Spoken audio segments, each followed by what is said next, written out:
Brittany's got a question for all the viewers out there. Take it away, Brittany.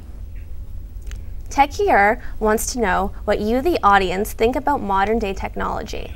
Every week, we'll be showing you a picture of a new piece of technology, and we want to ask you, what the tech is this? So guys, what the tech is this? I don't know. No clue. I have actually no idea. Looks like a chromosome. I think it looks like Jenga. Well, email us to our website, which is tech-er.com, if you think you know what it is. Or you can stay tuned next week to find out.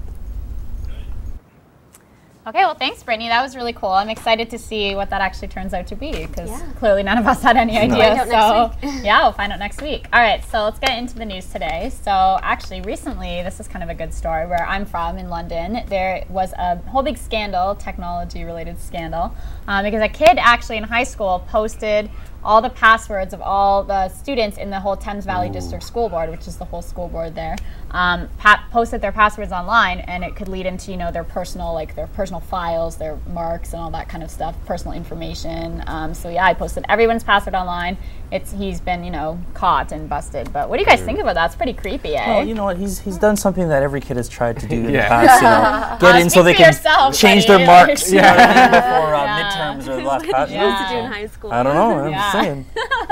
But no, like the thing of it was that he wasn't even, like, he's posted everyone else's passwords, you know what I mean? So it's not like he was just trying to do something for himself. It's like he's exposing everyone's privacy, like violating everybody. So it's pretty creepy, especially like young kids, you know what I mean? Like 14-year-old kids. Like it's creepy to think that at that age there's somebody out doing something like that. Microsoft is probably going to call him and give him a job or something. I know. Yeah. He might get a job able to see their offer out of marks. this. Everybody, I mean, I don't know exactly. I just know everybody could get into their personal files. So I think marks are included in that. Yeah. So definitely, I think, you know, I think they managed to kind of take down the information pretty quickly. And I think obviously he's going to face some serious ramifications. But I mean, like, how would you guys feel if that kind of thing happened to you? I mean, what type of information do you have on your school record? Exactly. It's all your grades. I mean, your grades. I mean, but I mean, that's the thing. They're your grades. It's whatever. It's done. It's history, right? Yeah. You got what you got.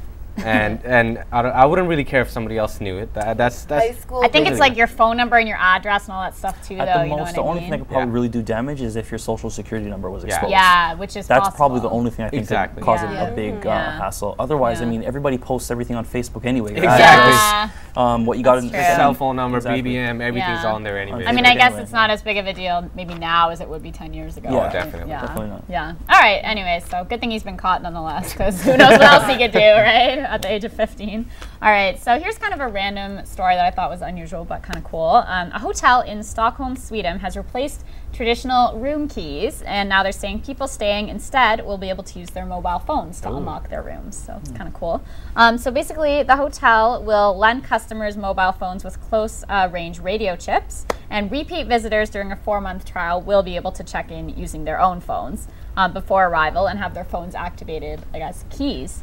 And then they'll be able to skip the registration desk and just unlock the door by holding the phone next to it, I guess. So it's like some sort of a motion thing. And they say that once people have technology in their own phones, it will save them time at check-in, and it's going to improve security, apparently, because the access credentials in a lost phone can be revoked immediately. So, yeah, and I guess the technology works with existing, like I said, radio locks. So hotels can continue giving key cards to visitors who don't, you know, have the new technology in their phones. What do you guys think about this? It's kind of a cool concept. So they give you a chip to put in your own phone. Well, I guess if you have a certain type of phone, you can do it, but if you don't, then they'll lend you one of their phones or something like that. I think that if they lend you one of their own phones, it's kind of a nuisance. Yeah, I mean, because it's heavier than an actual card. Yeah, a key is like a little card, That's true, right? right? And then getting a cell phone is like, oh, I got 2 cell phones. Like one unlocks my room. Well, I think like kind of a hassle. Yeah, I think I don't know how that would work. I think that's just maybe for the trial at the beginning. I think like the idea is that everybody can eventually somehow do it with their own phone, which would be cool. I think it's great. I just see that 15-year-old kid actually finding a way to hack it. And then it becomes a security hazard. I don't know. Regardless, it's in Sweden, he'll get to it somehow. Yeah, but I mean, that's the thing. A lot of technology nowadays is just being connected to your mobile device. I don't know if you guys know, you can actually start your car with your cell phone. You can start it from miles away. So, I mean, you know, you could be sitting somewhere else and you could start your car with your cell phone.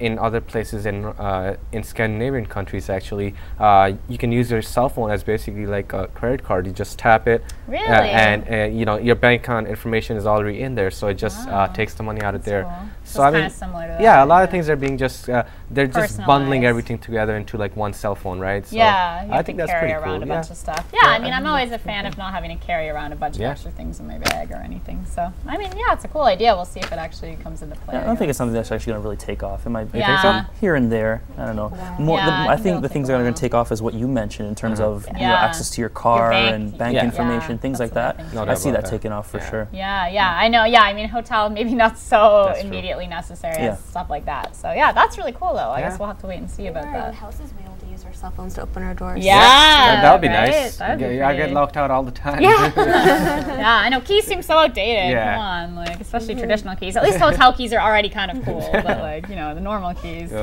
we need to move past that now. All right. So keeping in the theme of cool kind of gadgets, our next story could actually help you. The next gadget here could help you oversleep and stop you from being late for school or work or appointments or whatever. So basically, we've all overslept, and it's definitely not a fun way to start the day. I think we've all been there before, I did it today. Right? You did it today. Okay, there we go. Case in point. So basically, a new thing called a code clock works like a typical like alarm app, but rather than providing an off or a snooze button, the app forces you to enter in like a 4-digit code. In order to deactivate the alarm. So you just punch in the number on the screen, which, you know, it provides just the jump you need to start your day because you can't really just be like, you know, you can just hit the snooze button quickly and it's gone. This way you actually have to be alert to like type in the code, and they're saying that would help you. No, yeah, and then like the app, every time the code is different. So you can't just memorize one code, right? Yeah, that's how they do it, exactly. So you can't just do it like on autopilot. And you choose to wake up to a number of like alarm tones within the app, which is like stored to your phone. And I actually think this could be like a cool invention. I think that's a great idea. Yeah, because I press my snooze button way too many times. I mean, we all do it. Yeah. And eventually, like, I don't know what happens. I wake up 2 hours later, and like, what happened to my alarm? Yeah. Oh, I know. Exactly. I think a lot of people are actually going to end up with new phones because I can see that becoming very, very frustrating, especially in the morning. So a lot of phones are probably going to get tossed across the room because they can't figure out the code and they want to go back to sleep. People are going to get violent. Yeah. I mean, what I do, I just place my phone further away from me so that I have to get up and turn it off. I mean, sometimes it's jump back in bed anyway. But it's an incentive. I'm just saying. Yeah, I mean, if you know the password anyways, you could be half asleep and just type it in and, you know, set it off and go back to sleep. We've all texted, you know, being half asleep. Putting in like 4 digits is not a big deal. It's not going to blow our minds. It's not going to wake us right up, you know. I don't know. I can see it working for some people, but I don't think it'll really catch on. Some people. I think it's just a matter of like where you place your alarm clock. Yeah. You can just put it somewhere. That's what I do. You know, I just put it as Romain just mentioned. Just put it further away from your body where you know you can't just reach it within arm's length, right? And that should be fine. As a matter of fact, just before we jump that, like you mentioned earlier in regards to placing cell phones close to your head, that's actually not even healthy. Like you said. So I mean, sleeping with that is not good. Exactly. You shouldn't have health issues. Could arise That's from another story. Yeah. All right. So for our last topic, I thought we'd have kind of like a little bit of a discussion. So recently, there's been a lot of elections going on, the municipal elections, and many candidates took to campaigning online, whether it's their own website or Twitter or Facebook. And I just want to ask you guys, like, how much of an impact do you think that has, especially on maybe younger people, like to get them to vote? Now, I'm not too familiar with our local ones. I haven't seen a lot of them, but there was one particular election that was pretty much all online, and that's the American election. Exactly, Obama's presence online was tremendous. Like his followers on Facebook, his own website, Twitter, everything like that. He was really into the new age in terms of reaching his audience that way. So I think it's a very important tool in order for them to get their message out. So very cool. Okay, so we're going to wrap it up for today, guys. But yeah, I mean, I think we can all agree that technology is definitely part of everything nowadays. Stay tuned for next week. See you later.